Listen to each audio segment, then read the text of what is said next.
Good morning, glorious scrappers. This is Kate and Natasha Scarjo, who always has to help me. And we're here to bring you this morning a little quick video on how to pack for a crop.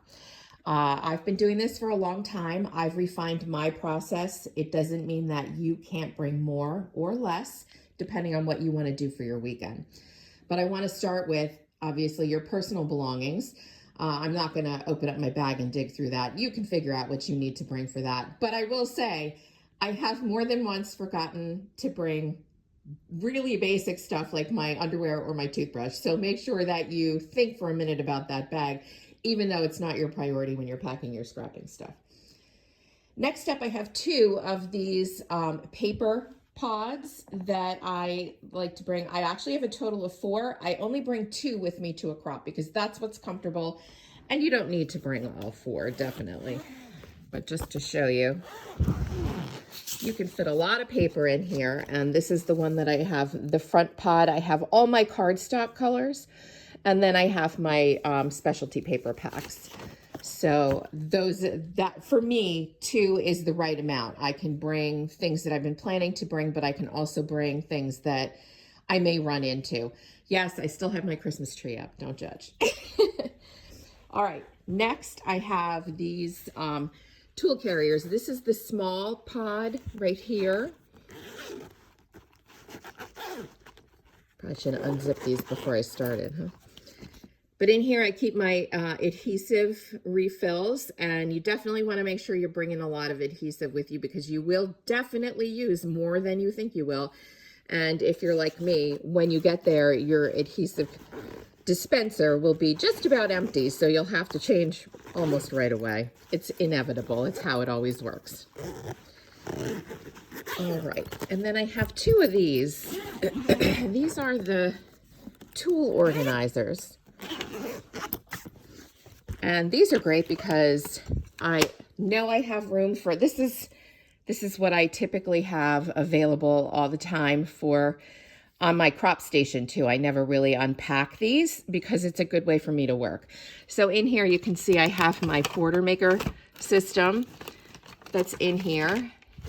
And I also have my silicone mat for my adhesive, my 12-inch trimmer, and then my cup holder. That's a big one for me. A couple more adhesive refills. And then this is my basic selection of punches that I always have. I have this banner edge, and then I have the new square punch, the new circle punch. I have this decorative square punch and, this decorative square punch. And this is the new tab punch that I know I'm going to use all the time, so it becomes one of my regulars. And then I also have the tag punch on here. I also keep Post-it notes in my scrap bag because they're great for doing things like extending your paper length when you want to fit a scrap into your border maker cartridge. So I always keep a few of those. That's why they were stuck to the front of that punch. Okay, this is my other tool organizer where I have, stay there, I have my decorative trimmer, sorry. I have the 2 brand new punches, which are the Banner Edge and the Camera Love, is it called? They're the brand new ones that just came out. Then I also have my personal trimmer, the small circle punch. Over here, I have my blades for my custom cutting system. And I have the owl punch because I'm going to use that at the next crop that I go to. I have a little fan because if you know me, you know I'm always too warm in the crop room. I have my circle cutter. And then this little kit right here is actually a little rotary cutter that I use for, sometimes the sketches call for making a full diagonal cut from one corner up to, diagonally across the paper like this. So that and my straight ruler allow me to make those cuts without having to fold the paper. All right, then I have my bag of necessary tools. You can see I have my adhesives. I have some liquid glue, some scissors. Don't forget your scissors. You don't think you'll need them, and then you do. And then these are peekaboo pockets and foam squares that I keep. And then this is the little thing that I keep on my desk. It holds It holds my phone or my iPad, and then inside it has my multi-purpose tool, my lifter stick. See all those goodies in there. My X-Acto knife. Yes, I always have an X-Acto knife with me. You never know. And then I have these two bags right here. These are from Creative Memories. These are actually fabric bags. They're very sturdy. They have a zipper top. They're deep enough to put your 12-inch plus packaging materials in. And they have a nice deep front pocket that I use to keep my sketchbook. And this great folio that has my ABC and 12-inch stickers in. And then this bag, this is what I take to a crop virtually empty, except for my 13-inch cutting mats for the custom cutting system. And then this here, which is actually, this one is from the National Scrapbook Day. That's why it has the lemons on it. But this is one of the simple paper folders. And I bring in it a few things that I know I'm working on for the crop. And what I do with that pocket afterwards is I put in all my completed pages. So when I bring it home, it has some security with those 13-inch cutting mats and the pages won't get all bent up. I do not scrapbook in order, so I don't always put things in my album right away. And then let me just show you down in here. I have the OG, the old Creative Memory punches, the circles, squares, stars. Next up, I have my custom cutting system. This is the Creative Memories binder. And this is how I store the templates for my custom cutting system. So those are in there. And as you already saw, my blades are in the container in the tool caddy. And then I have my Cricut. So that is my full selection. That is what I bring to a crop. You might also consider getting something like this. I got mine from Walmart. This is a great little collapsible wagon, so that you have the option of being able to pack your own items and carry them from the car without relying on a hotel luggage carrier, which isn't always going to be available depending on what your crop space is. All right, then I did make a little list.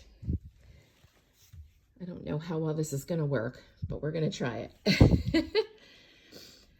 So this is kind of like my cheat sheet of packing for a crop. You want to make sure you bring photos. That's a big one that gets forgotten, believe it or not. You want to bring any memorabilia that might go with your pages. And of course, adhesive, glue pen, tape runners, refills, that sort of thing. You want to bring your personal trimmer and your 12-inch trimmer and the blades. I didn't show you that on the video, but of course, Creative Memories 12-inch trimmer holds all those decorative blades on the bottom side of it. They slide right in. So it's easy to not forget those. You want to make sure you have a ruler and you want to have your page protector, pages, albums, whatever it is that you want to bring for that. Your Cricut and accessories if you want them. You need journaling pens, a pencil and eraser, Post-it notes, and a craft knife and paper piercer if those are something that you use. You want cardstock, designer papers, page kits, embellishments, and your scraps. If you are a true scrapbooker, you know you have scraps. You want to make sure you bring those too.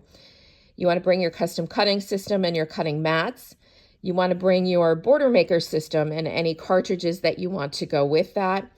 You want to make sure that you have the punches that you want. And here's a great tip with those Post-it notes. If you are at a crop and you know there's a punch that you own that you didn't bring with you, then just stick a Post-it note on that page and you can finish out that border when you get home. You want your cup holder and a water bottle of some kind. You want your stamping supplies, ink, acrylic blocks if you are a stamper. You do want a tabletop shelf. That's someplace to put your Cricut or someplace to build up. You don't always have the option of building out from your scrap table in a space. So for $15 to $30, you can buy a nice little tabletop that sets up right on top of your table, and that can be a place where you can set up your Cricut, and then underneath it, you can put your tool caddy and things like that, so you make the most use of your space. You also want to make sure you bring an extension cord. And then you want snacks and wine or drinks. And that is, of course, based on your cropping location. Not every location lets you bring your own alcohol. So make sure you know the rules that are associated with that. And then the last thing is twine, embroidery floss, buttons, or any other embellishments or items that you plan to use at the crop. And of course, your personal items. So that's pretty much the full list. I'll make sure I post this little document after I post the video, so you have that as a checklist. Most importantly, you want to pack your fun and you want to pack your creativity, because crop weekends are a great opportunity to spend time with your friends, make new friends, make a lot of pages, and get a lot of new ideas. So happy scrapping, and I'll see you at the crop.